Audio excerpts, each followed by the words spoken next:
இந்த linen shirt என்ன price இருக்கும் நார்மலா? நார்மலா ஒரு 550 ரூபா. ஒரு 750 இருக்கும். எவ்வளோ? 750 இருக்கும். ஏன்னா நான் வந்து டெய்லரு, நான் கூலியே 350 ரூபா நான் வாங்குறேன். ஆனா நாங்க இந்த ரம்ஜானுக்கு ஆஃபரா வந்து பாத்தீங்கன்னா என்ன பிரைஸ்ல கொடுக்க போறோம் நீங்க கெஸ் பண்ணுங்க. 200. இல்ல ராங் ஆன்சர், நீங்க சொல்லுங்க கரெக்டா. ஒரு 350 ரூபா கொடுக்கலாம். 600 ரூபா. இல்ல ராங் ஆன்சர். 450 இருக்கும். 19 rupees. 99 wrong answer. இன்னும் கொஞ்சம் கரெக்டா கெஸ் பண்ணுங்க. அவ்வளோதான் கம்மி பண்ணி தர முடியும். 400. 400. நீங்க 4 பேர் சொன்னமே ராங் ஆன்சர். கரெக்டா சொல்லிட்டீங்கன்னா இந்த ஷர்ட் உங்களுக்கு உங்க சைஸ்ல. அதனால 350 ரூபா கொடுப்பீங்கன்னு எனக்கு ஒரு கெஸ்ஸிங்.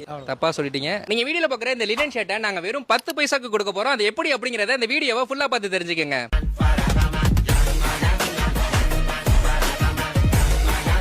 இந்த ரம்ஜானுக்கு நம்ம ஷோமி மென்ஸ்வேர்ல என்ன மாதிரியான கலெக்ஷன்ஸ்லாம் வந்திருக்கு அப்படின்னு பாத்தீங்கன்னா printed shirt, acid wash, doctor sleeve, stone shirt, baggy shirt, Korean shirt, புர்கா pant, mom fit, linen pant, baggy pant, இந்த மாதிரி ஏகப்பட்ட கலெக்ஷன்ஸ் நம்ம ஷோமி மென்ஸ்வேர்ல உங்களுக்காக அவைலபிளா இருக்கு. மட்டும் இல்லாம இந்த ரம்ஜானுக்கு ஜக்காத் வழங்கணும்னு நினைக்கக்கூடிய நீங்க யாரா இருந்தாலும் விலை குறைவா பேண்டும் ஷர்ட் எங்க வாங்குறதுன்னு தெரியாம இருக்கீங்களா? நம்ம ஷோமி மென்ஸ்வேரை கண்டிப்பா விசிட் பண்ணுங்க. நம்ம ஷோமி மென்ஸ்வேரோட கரெக்டான கரண்ட் லொகேஷன் நம்ம தஞ்சாவூர்ல எங்க இருக்கு அப்படின்னு பாத்தீங்கன்னா பழைய சாந்திகர்மா தியேட்டருக்கு நேர்பைல தான் லொகேட் ஆயிருக்கு. அதே மாதிரி இந்த லினன் ஷர்ட்டை நாங்க எப்படி 10 பைசாக்கு கொடுக்க போறோம் அப்படின்னு பாத்தீங்கன்னா இந்த ரம்ஜானுக்கு ஏகப்பட்ட பேர் நம்ம ஷோமி மென்ஸ்வேர் பர்ச்சேஸ் பண்ணுவீங்க. அதுல என்னோட இந்த வீடியோ பார்த்துட்டு ஃபர்ஸ்ட் வரக்கூடிய முதல் 5 பேர் நீங்க யாரா இருந்தாலும் நீங்க ஷர்ட் பர்ச்சேஸ் பண்ணாலும் சரி, பேண்ட் பர்ச்சேஸ் பண்ணாலும் சரி, டி-ஷர்ட் பர்ச்சேஸ் பண்ணாலும் சரி, உங்ககிட்ட இருக்கக்கூடிய 10 பைசாவை நீங்க இங்க கொடுத்தீங்கன்னா கண்டிப்பா நீங்க இந்த லினன் ஷர்ட்டை தாராளமா வாங்கிக்கலாம். 550 ரூபாய் இருக்கக்கூடிய இந்த லினன் ஷர்ட்டை 10 பைசாக்கு வாங்கணும்னு விருப்பப்படக்கூடிய உங்க ஃப்ரெண்ட்ஸ் ஆர் ஃபேமிலி மெம்பர்ஸ்க்கு இந்த வீடியோவை ஷேர் பண்ணி விடுங்க. கண்டிப்பா இந்த இன்ஃபர்மேஷன் உங்களுக்கு யூஸ்ஃபுல்லா தான் இருக்கும்.